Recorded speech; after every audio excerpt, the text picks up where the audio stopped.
সূর্য ফিরে এসেই মিশকার পাপাইকে পিটিয়ে নিজেদের সকল সম্পত্তি কেড়ে নিয়ে আবার সবাইকে সেনবাড়িতে ফিরিয়ে আনলো সূর্য। হ্যাঁ বন্ধুরা, আমরা এমনটাই দেখতে পাবো অনুরাগের ছোঁয়ার আগামী পর্বগুলোতে। বিস্তারিত জানতে ভিডিওটি না টেনে শেষ পর্যন্ত দেখতে থাকুন। লাবণ্য সেনকে বোকা বানিয়ে সকল সম্পত্তি নিজের নামে লিখিয়ে নেয় মিশকার পাপাই। মিশকার পাপাইকে সাহায্য করে সূর্যদের ম্যানেজার মিশকার পাপাই পুলিশ আর লয়ার নিয়ে এসে সবাইকে সেনবাড়ি থেকে বের করে দেয়। সকল কিছু হারিয়ে দীপার বাড়িতে আশ্রয় নেয় সবাই। প্রবীর বাবু আর প্রতীককে পুলিশ গ্রেপ্তার করে, কারণ প্রতীক রাগের বশে মিশকার মামাকে বাড়ি দিয়ে মাথা ফাটিয়ে দেয়। তাদেরকে অ্যাটেম্প টু মার্ডার কেসে জেলে পাঠায়। লাবণ্য সেন কোনো উপায় না পেয়ে অনেক কষ্টের পর সূর্যের নাম্বার জোগাড় করে সূর্যকে সকল কিছু খুলে বলে। সূর্যকে বলে রূপার অসুখের কথা, মিশকার মামার চক্রান্তের কথা। সকল কিছু শোনার পর ছুটে আসে সূর্য।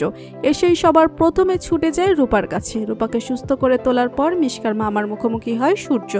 সূর্যকে দেখে ভয়ে কাঁপতে থাকে মিশকার মামা। মিশকার মামা কিছু বলার আগে সূর্য তাকে পিটিয়ে তার কাছ থেকে সকল সম্পত্তির দলিল ছিনিয়ে নেয়। তো বন্ধুরা, সূর্য যদি এভাবে এসে সকল কিছু ঠিক করে দেয় তা দেখতে তোমাদের কেমন লাগছে তা কমেন্ট করে জানিয়ে দাও আমাদেরকে। ভিডিওটি ভালো লাগলে লাইক, কমেন্ট, শেয়ার করুন আর আমাদের চ্যানেলে নতুন হয়ে থাকলে চ্যানেলটি সাবস্ক্রাইব করুন। ধন্যবাদ সবাইকে।